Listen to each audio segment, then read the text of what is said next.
looking at Indiana, what ways do they test you that maybe other teams haven't? They like to, a lot of their runs are, to the sidelines. Like to run wide, get people out of position. They do a lot of double calls, so they like to get the tempo going and see what type of defenses we're in, and then maybe recall or just try to best benefit them. So we got to be ready to adjust to that. How do you feel about how guys have responded the last week? Not having a game and just everything. I thought pretty well.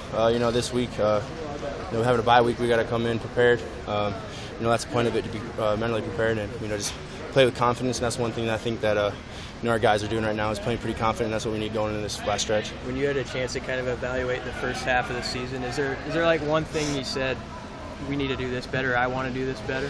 Tackling. You can always tackle better. That's one thing that last game we didn't do very well, and that's kind of what hurt us in the first half. Was we missed a lot of tackles. We weren't fundamentally sound, and that's the thing that we got to work on, keep working on. Can never be too good at tackling. Indiana is such a new opponent for you guys. That you never played them in the Big Ten. You never been there. What can you tell us about what you've seen from the Hoosiers? They're a tough team. You can tell that they're mentally and physically prepared always. They're a big body team. The quarterback's a big guy. Like to run the ball a lot. The quarterback can throw the ball real well, and they got good guys on the outside. So, this is going to be a test for our whole defense. Stopping the run. We've had some struggles with that a little bit, and that's one thing we got to get back to doing, stopping the run. And right now, Indiana's up there in the Big Ten for pass or whatever. So, it's a tough challenge for the DBs too.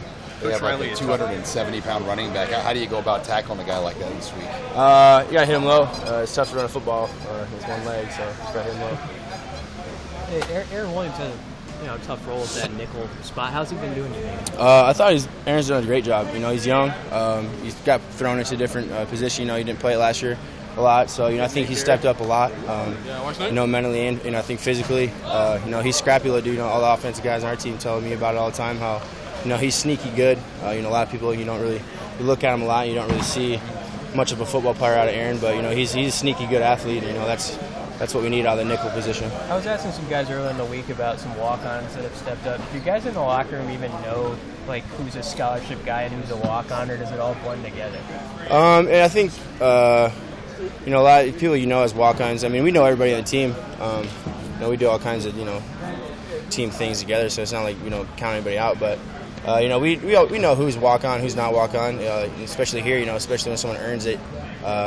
That's a pretty big thing for some of these guys. So, but we know who's on walk-on and who's not.